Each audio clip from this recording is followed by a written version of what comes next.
together. We change the world.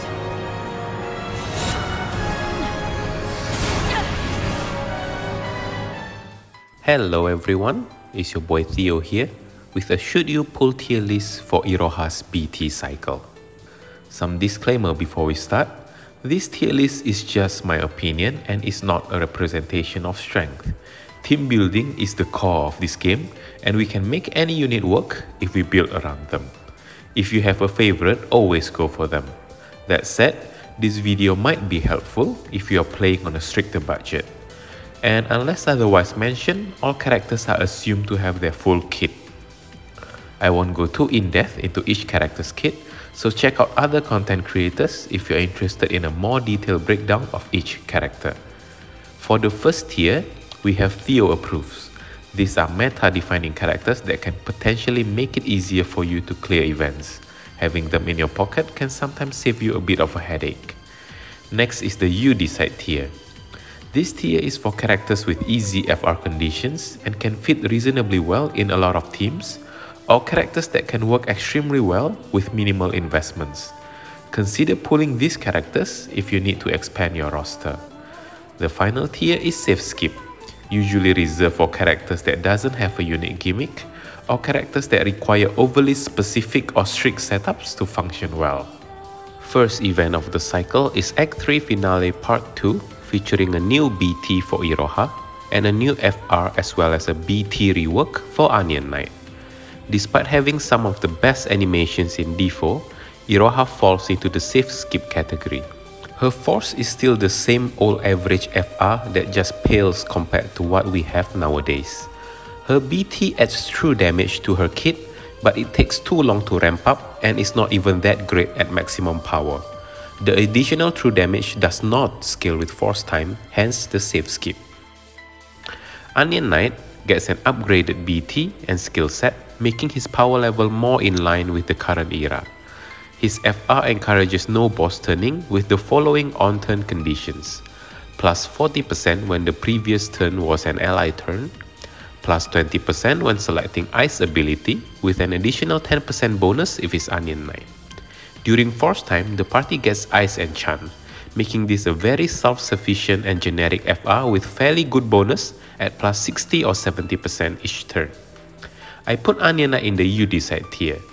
If your roster needs a hybrid DPS with a supportive aura that has turn manipulation, then Onion Knight is your boy.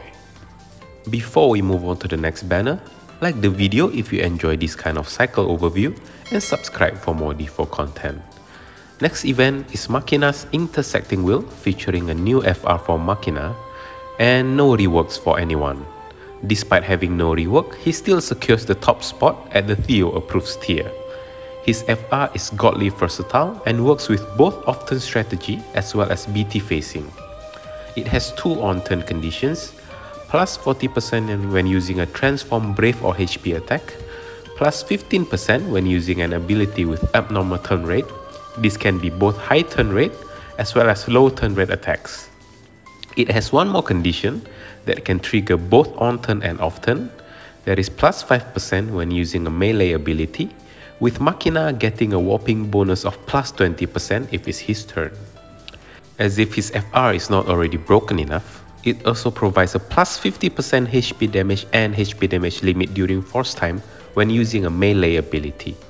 Combined with his BT, we have a plus 80% HP damage cap up, probably the highest in the game we have so far. Just an overall amazing character. Moving on to the final event of the cycle, we have Fusoya's character debut, featuring a rework for Kieran and a new FR for Fusoya.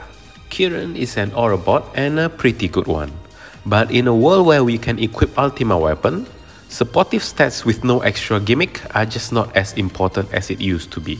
So a safe skip for him. Fusoya is also unfortunately a safe skip, but let's take a look at his FR. It has two on-turn conditions, plus 30% when recovering Brave at the start of turn, and plus 30% when attacking a debuff target, with an extra plus 10% if it's Fusoya. During force time, the party get additional Brave gain up and also recover HP after every HP attack. is a generic FR with an alright 60 to 70% increase. But Fusoya's gimmick isn't anything too game-changing. His kit is filled with paralysis, and he has this gimmick where he batteries the ally after every single HP dump, much like Snow's BT effect. If your character does not already have Brave Gain between their dumps like Simo, then they will benefit from Fusoya.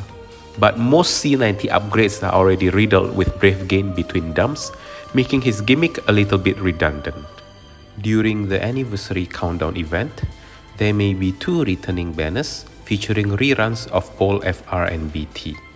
I want to give a special shout out to the possible Luna Freya and Kain double FR BT banner.